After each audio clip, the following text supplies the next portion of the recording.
Welcome. You might have heard of the epic Trojan War, the Greek story about the conflict between the Greeks and the Trojans. It was not just a battle of armies, it was a clash of gods and men. After 10 long years of battles, the Greeks decided that they had enough, and they wanted to put an end to this bloody war. So they came up with a ploy. They made a giant horse out of wood, which looked like a gift from the gods, and they left it in front of the city of Troy. The Trojans, who were wrongly convinced that the gods were on their side, happily accepted the gift and brought it into the city. But the horse was not a gift from the gods at all. It was filled with Greek soldiers, who attacked and destroyed the city during the night. Well, one Trojan priest called Laocoon had a bad feeling about the horse, and he tried to warn his fellow citizens not to trust it, but they ignored him. The gods, who were clearly supporting the Greeks, punished him for trying to ruin the Greeks' ploy, and they sent 2 giant snakes to kill him and his sons. The death of Laocoon was a show of pain, despair, and anguish. The poet Virgil describes him screaming as he is strangled and bitten to death, unable to save his sons who die beside him. This scene is perfectly represented in this statue. It was made from several blocks of marble by a trio of Rhodian sculptors, Agesander, Polydorus, and Athenodorus. The dates suggested for the statue range from 200 BC to the 70s AD. However, there are different theories regarding the origins, and it is not known for certain whether it is an original Roman sculpture or a copy of an earlier Greek bronze. The Laocoon group has been called the prototypical icon of human agony in Western art.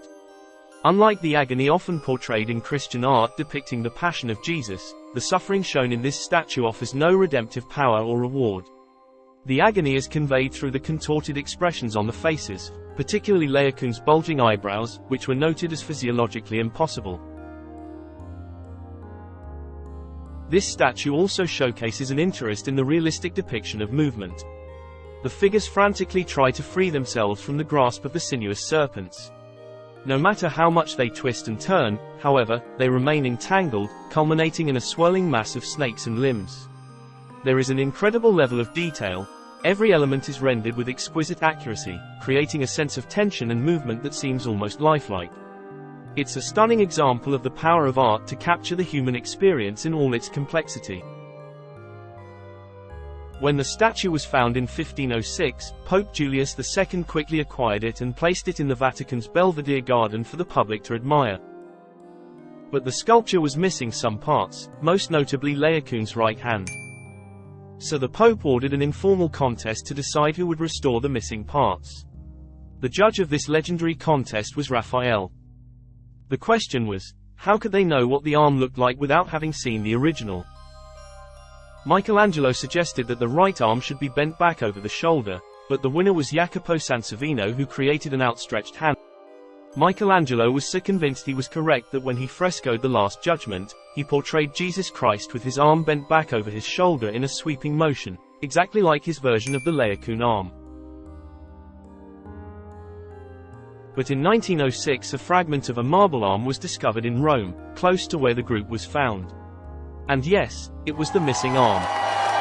Ironically, it was bent back over the shoulder, just like Michelangelo suggested 400 years earlier. The original arm was finally attached to the sculpture, but according to the legend, Michelangelo's original arm is still connected to the back of the statue, where viewers can't see. And that's the story of the Laocoon statue, a powerful depiction of a tragic moment in ancient mythology. What do you think about it?